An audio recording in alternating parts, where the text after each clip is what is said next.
Hi friends, नै खुंगा 48 बोसोरसालि जथुम्मा एबसु सनितपुर डिस्ट्रिक्टनि सिङाव थानाय बेयावहाय नै बिथां जोंहा मानगोनां प्रमद सारा सफैबाय आरो लोगोसे गोविन्द सार स' बिथांमोनखौ बरायनाय हाबाफारि लानाय जादों आरो लोगोसे बिथांमोननि स्पिचखौबो नोंथांमोना नुनो मोनगोन स' स्टे टिउन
Hi friends, नै जोंना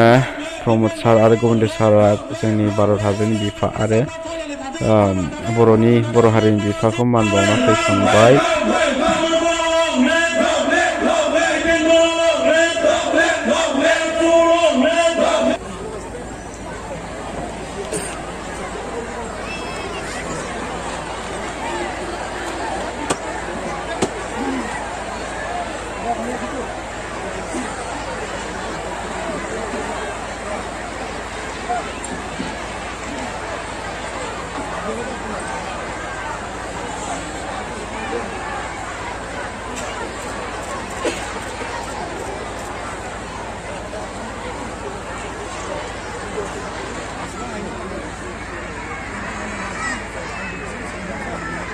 गावनि साइडखौ माने खावलायनाय जाबाय आरो लोगोसे बिथांखौ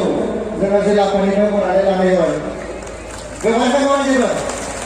बयबो बरायनांगौ हमनानै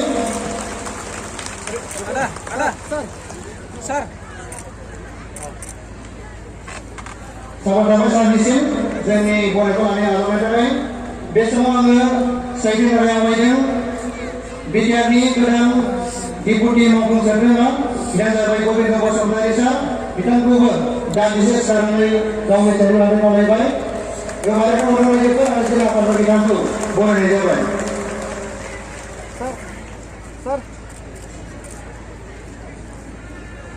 साबायखर सारनिसिम जोंनि बरायनायखौ आजावनाय जाबाय। लोगोफोर नै दायो जोंनि एरियानि सिङाव थानाय माखासे संगठनफ्रा प्रमद सार आरो गोविन्द सार आरो अशोक सिंहाल एमएलए बिथांमोनखौ बरायनाय हाबाफारि लादों। स' नै दायो बरायदों आरो बेनि उनावनो नोंथांमोना नुनो मोनगोन मानगोनां प्रमद सारनि स्पिचखौ स' स्टे टिउन नायबाय थादो। दायो बरायदों नै बराय हाबाफारि लानाय जादों बेवहाय गासैबो संगठनफोरनिफ्राय स' स्टे टिउन। सनितपुर जिल्ला पिएचसि बेनिफ्रायबो बरायनायखौ खावलायबाय। बांद्राय इउएन एकाडेमि बेलसि बाटासुर मिलन गोजौ फरायसालि सनितपुर डिस्ट्रिक्ट इउएन एकाडेमि ये सनितपुर डिस्ट्रिक्ट UN एकाडेमी बावटिनो बरायनो नागिरदों बाटासुकर कलेजनो बरायनो नागिरदों माइनावगुरि बाथौ आश्रम बेलसि बिथांमोनहा बरायनो नागिरदों बिथांमोनखौ फारि फारि फैनानै खावलायनाय जाबाय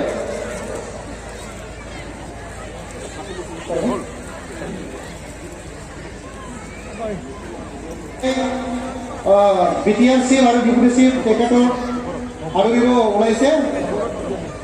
बे समाव BTR नि सिम आरो डिपुटि सिम सानैखौबो निकासि समष्टिनि मानिजाथाव MLA अशोक सिंघल बिथाङा बरायनो नागिरदों जौसाङाव बरायनो नागिरदों उनाव जों नुनो मोनगोन गोजोननाय थाबाय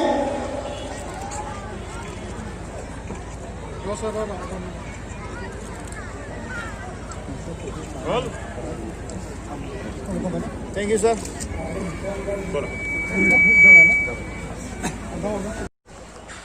नैबेयावहाय दायो मानगोनां अशोक सिंघल सारआ प्रमद बर' सार आरो गबिन्द सारखौहाय बरायदों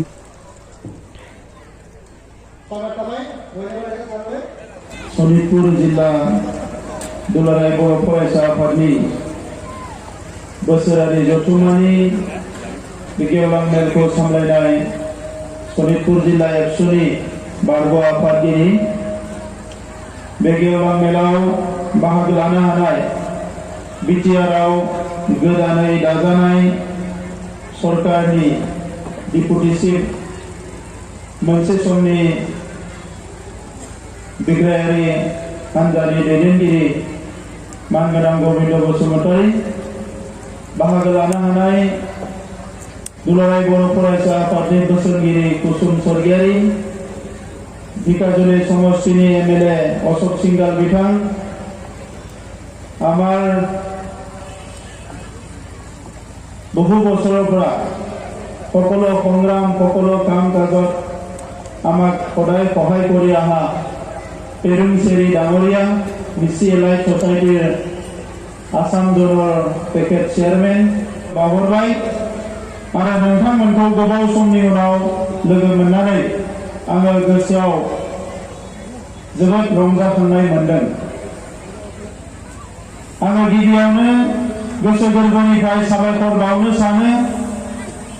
थांनाय गोलाव सम हारिनि सोमावसारनायाव नोंथांमोनाबो बाहागो लानानै बे सोमावसारनायखौ जाफुंसार होनायाव बेसेबांबा बिहोमा होबोबाय सान्दुं मिथिया अखा मिथिया बायदिसिना थासारिखौ नेवसिनानै नोंथांमोनाबो फारफ्रोमबो बिथिंनिफ्राय गोब्राब हाबा मावनानै जोंनि सोमावसारनायखौ जाफुंसार होबाय एबसुनि सोमावसारनाय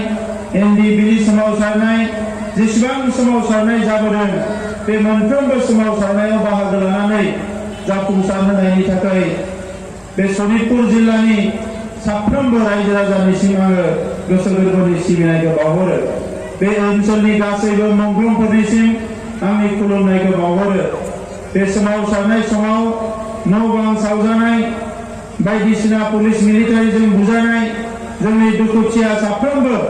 बर' बिदा फंबायफोरनिसिमबो आङो गोसो गोरबोनि अननायखौ बे समाव बावहरबाय दा मानगोनां रायजोफोर आङो बारा गोलाव बुंनो सानाखै दिनै एबसुनि आफादगिरिया बाहागो लानानै बुंनांगौ खोथाखौ बुंलांजोबबाय जोङो नोंथांमोननि आशीर्बादाव सोमावसारनायाव बाहागो लाबोनानै दिनैहाय बिटिआर खुंथाय फैनाय लोगो लोगो बे खुंथायखौ सामलायनो थाखाय रायजो राजानि अननायाव एसे खाबु मोनदों गोबां समाव आङो नोंथांमोननि सिगाङाव रायजो राजाफोरनि सिगाङाव मेल मिटिंआव माखासे बिबुंथिफोरखौ होबोबाय नोंथांमोना बयबो खोनाखाबाय आरो बांसिन आंनि बिबुंथिनि गेजेरजों आङो राजखान्थियाव बाहागो लाया होननानै गोदोनिफ्रायनो बुंबोदोंमोन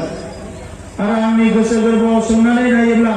दिनैबो आंहा राजखान्थि खालामनो हानायनि मोनसे गोसोआ दाबो आंनियाव फैयाखै आङो गावखौनो सासे राजखान्थिगिरि एबा पलिटिशियान बायदियै दानो मालाबाबो सानाखै नाथाय मानगोनां रायजोफोर मोनसे हारिया थांना थानांगौब्ला गोबां रोखोमै हाबा मावनो गोनां जायो जोङो सोमावसारनो गोनां जायो जोङो जुजिनो गोनां जायो सोरबा थै आरो जिउ होनो गोनां जायो आरो बेजों लोगोसे हारिनि गुबुन गुबुन बिथिंफोरखौ जौगाहोनो थाखाय सोरबा धोरोम आफादाव सोरबा हारिमु आफादाव सोरबा आबादारि आफादाव सोरबा थुनलाइ आफादाव सोरबा आइजो फरायसा आफादाव सोरबा राजखान्थियाव थानानै खामानि मावनो गोनां जायो। दा गुबुन गुबुन आयदायाव गुबुन गुबुन बिथिङाव गुबुन गुबुन आफादफ्राव थानानै हाबा मावग्रा मानसिफ्रा जेब्ला गोसो गोरबोजों हारिखौ मोजां मोननानै अननानै सिबिनानै हाबा मावो अब्ला हारियाव अलखद फैया। जेब्ला गुबुन गुबुन आफादाव थानाय जोंनि दैदेनगिरिफ्रा गावनि मावनो गोनां हाबाफोरखौ गोसो होनानै मावा अब्ला जोंनि हारियाव गोबां अलखद फैयो, जेंना फैयो। दा बेबायदिनो मोनसे थासारि थांनाय 30-40 बोसोराव जोंनि हारियाव नुजाबोदों। बिग्रायारिफ्रा मोनसे लामाजों थाङो, राजखान्थियाव थाग्रा मानसिफ्रा मोनसे लामाजों थाङो। मोनसे समाव PTC एबसुनि दाङाबाजि जादोंमोन, बिनि उनाव BLT NDBनि दाङाबाजि जादों आरो बिनि उनाव फैनानै BPF BPPF मोनसे दाङाबाजि जादों आरो थांनाय 19 बोसोराव BPF हान्जाया BTC ओनसोलखौ सामलायदों। बे सामलायनायानो बर'फोरनि पावारनि सेन्टार जानानै दङमोन। BTCआनो बर'फोरनि पावार सेन्टारमोन, गोहोनि सेन्टार। नाथाय बे पावार सेन्टाराव थानाय मानसिफ्रा बर'नि गोबां माहारि आफाद एबसु बायदि आफादखौ मालाबाबो जोथोन लाबोआखै, मान होबोआखै, अनबोआखै। बिथांमोना एबसुनि NDBनि गांनाय उखैनाय लुबैनाय सोमावसारनाय हास्थायनायनि हेंथायैसो गसंबोदों। बर'नि माहारिनि सक्तिखौ बिथांमोना सरकाराव बाहायनो, सरकार सामलायनायाव, राजखान्थि सामलायनायाव बाहायनो नाजाबोदों। जायनि थाखाय जोंनि हारिनि जेंनाया सुस्रांजानो नागारनानै गोबां बेले-बेजे महर मोनदोंमोन। आरो बेबायदि थासारियावनो मोनसे समाव बेसेबांबा गोख्रों बुहुमनि मानसिखौनो सोमोनांहोनो हानाय, भारतनि मानसिखौनो सिगिनो हानाय, आसामनि मानसिफोरखौ सिगिनो हानाय NDBनि सोमावसारनाया थेर-बेथेर जानायनि लामायाव फैबायमोन।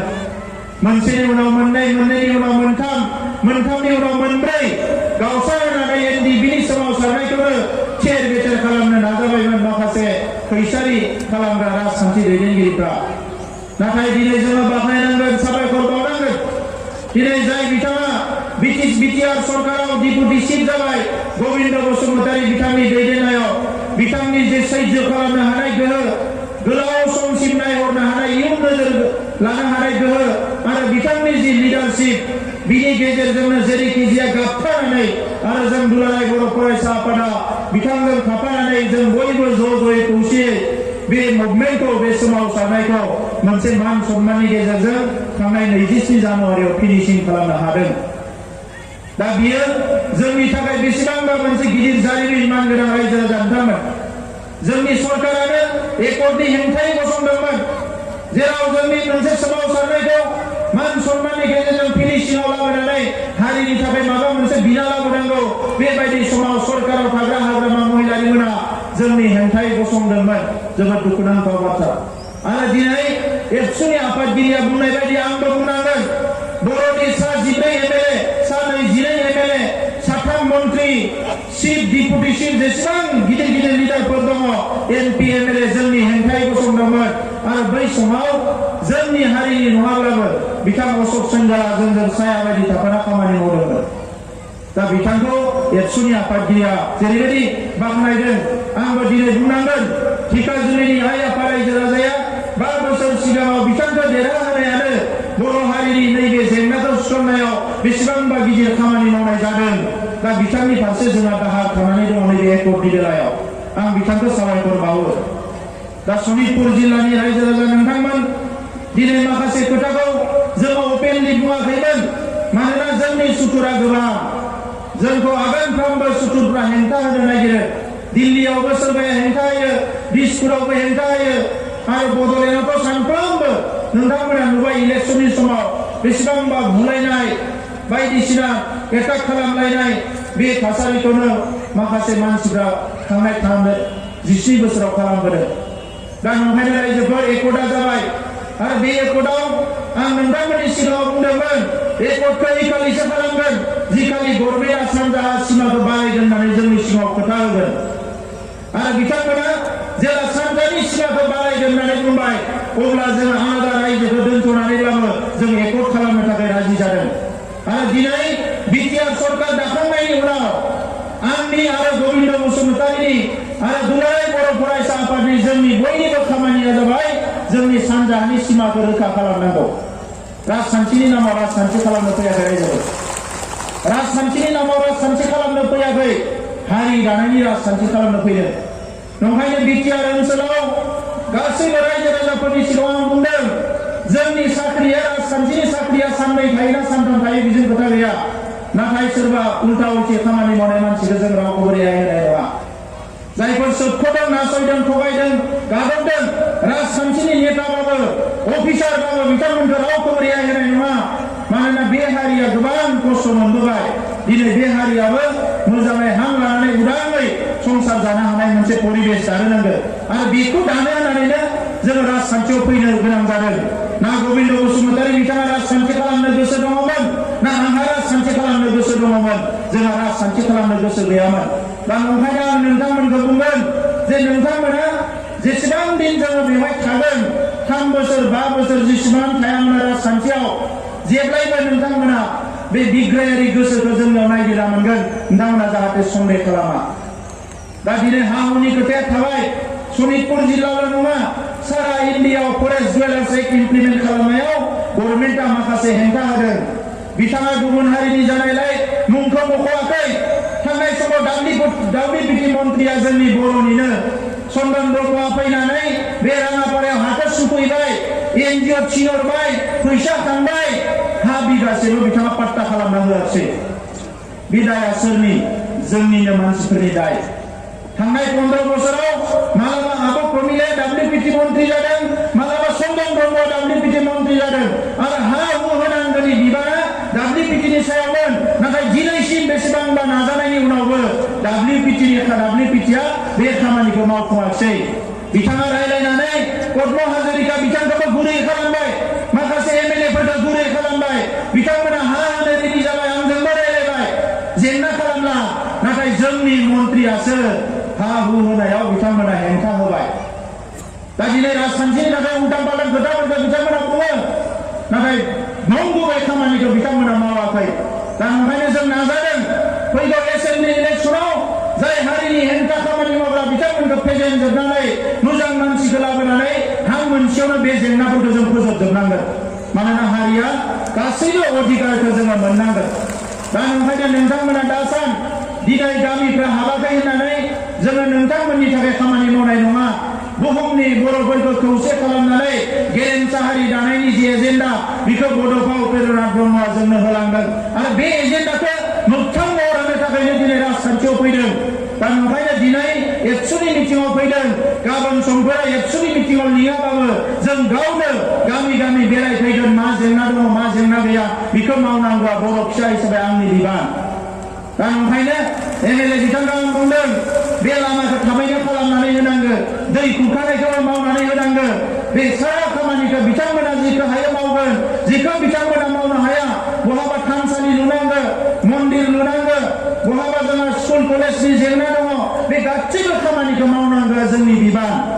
दा मानगोनां रायजोफोर बे खामानि मावनाया बारा गोब्राब नङा नाथाय राजखान्थियाव थाग्रा मानसिफ्रा फुंनि मोनानि जौ बेदरजों गेलेनायखाय जुवा गेलेनायखायसो जोंनि हारिनि खामानिया थालांदों आङो थांनाय 15 अक्ट'आव समायखिरा लानायनि हाबाफारिया जोबलांनायनि उनाव दिनैसिम बे 6-7 दिन 8 दिन अफिसाव जिरायनानै नुबाय बे खामानि मावनाया जेबो गोब्राब नङा जोबोद गोरलैथार जेला मावालासिनो थायो अब्ला खिन्थु बे बारा गोरानिफ्राय गोरा जायो बे BTC एरियाखौ स्कर्पिय गारि गंसे लाना सानसेयाव खेबनै बेरायनो हायो नाथाय 15 बोसोराव जोंनि EMGMफ्रा ना स्कुल नायखो ना लामा नायखो ना दालां नायखो बेरायनायनि नामाव गावनि लोगोफोरनियाव जौ बेदर जाना थांनायनि बादै जेबो खालामा सनितपुरावबो मालाबा फैयो खोनादों हाग्रामाबो फैयो बिथां चन्दन ब्रह्ममोनबो फैयोमोन फैनाय माने बहाबा जौ बेदर जाबाय मिनिबाय रंजा तामसा खालामबाय ब्लक थांबाय रायजो राजानि जेबो खोथा गैला दा बेसो जाबोदोंमोन नाथाय बेनि उल्था खामानि मावनो थाखाय जों फैदों दायो गेरेमसा हारि दानायनि हाबाखौ मावनांगोन आङो लाइमोनफोरखौ खावलायदों गोसो होनानै फराय आबादारिफ्रा गोसो होनानै आबाद माव सारा हारिनि मानसिफोरखौ लानानै BTCआव सरकारखौ जोङो खुंदोंब्लाबो सारा आसामाव थानाय बर' फिसाफोरनि थाखाय जि मोनसे मास्टार रेस बानायनांगौ गेदेमा हारि बानायनांगौ बिनि प्रजेक्टखौ जोङो फैगौ जानुवारिनिफ्रायनो जागायगोन दा ओंखायनो नोंथांमोना जेसेबां जेंना दङ टाइम टु टाइम जोंनोबो मिथिहो जोंबो रायलायगोन 1 तारिखनिफ्राय BTC एरियानि थाखाय टल फ्री नाम्बार होगोन जोङो सोर न' मोनाखै सोर न' मोनदों मा जादों बिनि टल फ्री नाम्बार होगोन आरो फेब्रुवारिनि 1 तारिखनिफ्राय सारा आसामनि मानसिफोरनि थाखायबो होगोन जोङो टल फ्री नाम्बार नोंथांमोना बिनिफ्रायनो मिस कल हरनानै सनितपुराव जे न' मोनाखै बेखौ जोंनो फोरमायहरनो हागोन अब्ला जोंनि बिटिआर सरकारा बिनि MLA नो जों बेखौ दैथायहरगोन आरो जों बुंगोन न'खौ नोंथाङा बानायनानै होनांगोन लामाखौ नोंथाङा बानायनानै होनांगोन सारा आसामनि MLA मन्थ्रिफोरजों जोङो क'क्राझाराव जिरायनानै क'र्डिनेट खालामजोबगोन आरो जेराव नांलायनांगोन नांलायगोन जेराव धरना होनांगौ होगोन हांगार स्ट्राइक खालामनांगौ खालामगोन जि खालामनांगौ खालामगोन नाथाय 5 बोसोराव जोंनि हारिनि महर मुस्रिया सोलायनांगौ बेनो जोंनि गुबै थांखि दा ओंखायनो रायजोफोर आं गोलाव बाथ्रा बुंला उनाव फैबावगोन मोनाबायबो नोंथांमोनखौ लोगो मोननानै जोबोद गोजोननाय मोनदों थांनाय 20 बोसोर गोबां जायगा बेरायबाय मालाबा साइकेल लानानै मालाबा मटर साइकेल लानानै मालाबा थाबायनानै आरो नोंथांमोना जेसेबां अननाय होबाय मान सन्मान होबाय दा बेखौनो लानानै इयुननि समाव हारिनि खामानिखौ मावनो थाखाय जों जानजि खाफ्रादों आरो नोंथांमोननि मदद अननाया अरायसम थागोन आं बेखौ मिजिंथिदों दुलाराय बर' फरायसा आफादा बर' माहारिनि सिनस्रि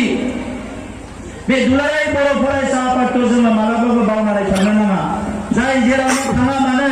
दुलाराय बर' फरायसा आफादखौनो बिन्दो खालामनानै जों हारि दानायनि हाबाफारिखौ जों आवगायलांनांगोन मानसिफ्रा लिडारफ्रा फैयो आरो थाङो गोबांनि साननाया गोबां गोदान साननाय फैयो बे गासैबो साननायनि गुबै बिन्दोआ जायनिफ्राय जागायो बे जाबाय दुलाराय बर' फरायसा आफाद दा ओंखायनो दिनै आं सरकाराव फैदोंब्लाबो जों सरकाराव फैदोंब्लाबो माहारिनि हाबा मावनायाव दुलाराय बर' फरायसा आफादा अरायसम गोजौआव थागोन दा बेनिखायनो आं जाय बिथांमोना दिनै सनितपुर जिल्लायाव बिबान मोनबाय गाबोन समबार दखराफ्राव प्राइमारिफ्राव बिबान मोनगोन आं एबसुनि बिबानगिरिफोरखौ खावलायदों जे एबसुनि जे गोथारथि बेखौ जों अरायसम लाखिनांगोन आरो माहारिनि खामानि मावनायाव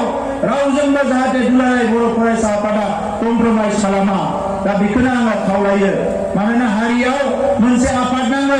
बे आफादा हारिनि थाखाय अरायसम गार्ड होनो हायो लिडारशिप होनो हायो बेंनो हायो जोथोन लानो हायो अब्लासो हारिया जौगागोन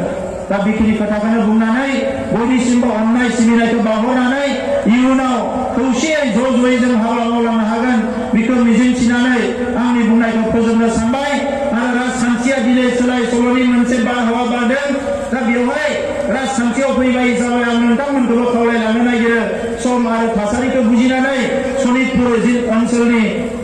रायजो राजाया जों खौसे जानानै राजखान्थियाव आगान सुरनांगोन नैबे समा जोंनि थाखाय जोबोद गोनां सम बे समाव जोङो गामि सोसननाय गामि दानख'नाय आरो गुबुन हाबा मावनायखौ जों आखायाव होदों दा गासैबो बाथ्राफोरखौ जोङो बुंफोरजोबनो हाया दा बेनिखायनो रायजोफ्रा बे बाथ्राखौ एबसुआ बुंनाय बायदियै बुजिनानै जाहाथे खामानिफोरखौ मावो आं बेखौनो खावलायनानै आंनि बुंनायखौ फोजोबबाय गोजोन्थों आरो बयनोबो गोदान बोसोर 2021 मायथाइनि गाहाम हामलायनायखौ बावहरबाय अबंलावनि खाथियाव आर'ज गाबदों 2021 मायथाइयाव नोंथांमोना बयबो अनलायनानै न'खराव संसार जानो हागोन जोंनि फरायसाफ्रा मोजां सोलोंथाइ लानो हागोन समाजनि दैदेनगिरिफ्राबो जाफुंसार जागोन बयनिबो न'आव सुख सान्थिया थागोन बिनि थाखाय अबंलावनि खाथियाव आर'ज गाबनानै आङो बयनिसिमबो खुलुमनानै आंनि बुंनायखौ बेयावनो फोजोबबाय गोजोन्थों बे समाव जोंनि बिटिआरनि गाहाय बिथांफोरा बिबुंथि लाखिलांबाय